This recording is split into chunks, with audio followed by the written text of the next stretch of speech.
নমস্কাৰ বন্ধুসকল, আশা কৰোঁ আপোনালোক সকলোৱে ভালে আছে। আজি আপোনালোকৰ মাজলৈ আহিছোঁ এটা নতুন ভিডিঅ' লৈ। এই ভিডিঅ'টোত আমি আলোচনা কৰিম আমি সততে সন্মুখীন হোৱা এটা প্ৰশ্ন। দাঁত চাফা কৰিলে বাৰু দাঁতবিলাক বেয়া হৈ যায় নেকি? এই প্ৰশ্নটো প্ৰতিজন দন্ত চিকিৎসকে সততে সন্মুখীন হ'ব লগা হয় আৰু ইয়াৰ কাৰণো নথকা নহয়। আচলতে ইয়াৰ অন্তৰ্নিহিত কাৰণ কিছুমান আছে, মই পিছত কৈ আছোঁ। কিন্তু কথাটো হ'ল, দাঁত চাফা কৰিলে বাৰু দাঁতবিলাক বেয়া হৈ যায় নেকি? আচলতে কথাটো তেনেকুৱা নহয়, কথাটো ওলোটাহে হয়। দাঁত চাফা কৰাৰ ফলত দাঁতৰ গুৰিত থকা লেতেৰা বস্তুবিলাক আঁতৰি গৈ, খোৱা বস্তুৰ অৱশিষ্ট অংশ বা শিলগুৰিবিলাক আঁতৰি গৈ পেলাই দাঁতৰ গুৰিবিলাক সতেজ হয়, তেজৰ চলাচল ভাল হয় আৰু সামগ্ৰিকভাৱে মুখগহ্বৰৰ স্বাস্থ্যটো ভালহে হয়।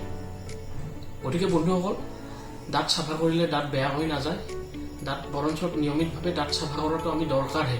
বছৰত এবাৰকৈ হ'লেও আমি দাঁত চাফা কৰিব লাগে। কিন্তু এনেকুৱা ভ্ৰান্ত ধাৰণাৰ অন্তৰ্নিহিত কাৰণটো কি বাৰু? আচলতে কি হয়, বহু ক্ষেত্ৰত আমাৰ সমাজৰ বেছিভাগ ব্যক্তিয়ে স্বইচ্ছাই দাঁত চাফা কৰিবলৈ কেতিয়াও নাহে। তেওঁলোকক হয়তো দন্ত চিকিৎসকে বহুত বেয়া অৱস্থা হ'লে দাঁতৰ বা মুখৰ পৰামৰ্শ দিয়ে আৰু সেই পৰামৰ্শ মতে তেওঁলোক চাফা কৰিবলৈ আহে। আৰু এই চাফা কৰোঁতে সন্মুখীন হোৱা আহুকলীয়া পৰিস্থিতিৰ কাৰণেই তেওঁলোকৰ মনত এই ধৰণৰ ভ্ৰান্ত ধাৰণা এটা বহু আগৰ পৰা সোমাই গৈছে।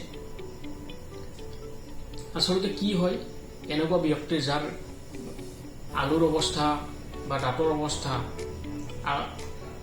বিভিন্ন ধৰণৰ দাঁতৰ ৰোগৰ কাৰণে আৰু আলুৰ ৰোগৰ কাৰণে বেয়া হৈ থাকে, দাঁতবিলাক অলৰেডি লৰি থাকে।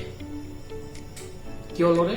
কাৰণ দাঁত আৰু হাড়ৰ মাজত থকা লিগামেণ্টবিলাক বিভিন্ন ধৰণৰ আলুৰ ৰোগৰ কাৰণে কেতিয়াবা ছিগি যায়।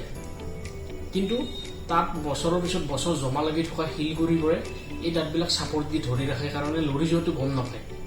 কিন্তু চাফা কৰি দিয়াৰ পিছত যেতিয়া শিলগুৰিবিলাক গুচাই দিয়া যায়, তেতিয়া দাঁতবিলাক লৰি যোৱাটো তেওঁলোকে ধৰিব পাৰে আৰু দাঁতৰ মাজত বৃহৎ ফাঁক থকা যেন অনুভৱ কৰে। তাৰ ফলত তেওঁলোকৰ মনত এটা ভ্ৰান্ত ধাৰণা সোমাই যায় যে মোৰ আগতে দাঁতখিনি ঠিকেই আছিল, ডক্টৰে চাফ কৰি দিয়াৰ পিছতহে বেয়া হৈ গ'ল।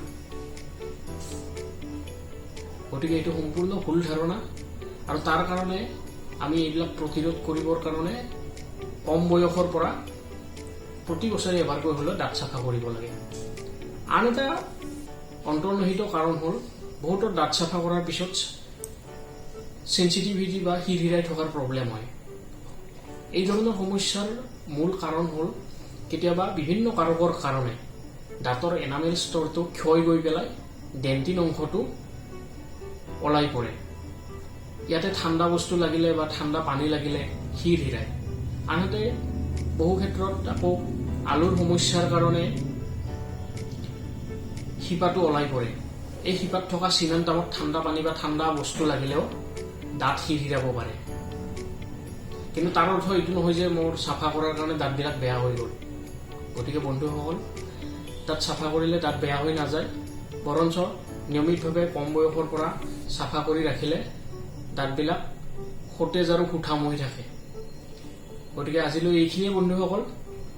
ভিডিঅ'টো ভাল পালে লাইক আৰু শ্বেয়াৰ কৰিব। কিবা সুধিব লগা থাকিলে কমেণ্টত লিখিব। ধন্যবাদ।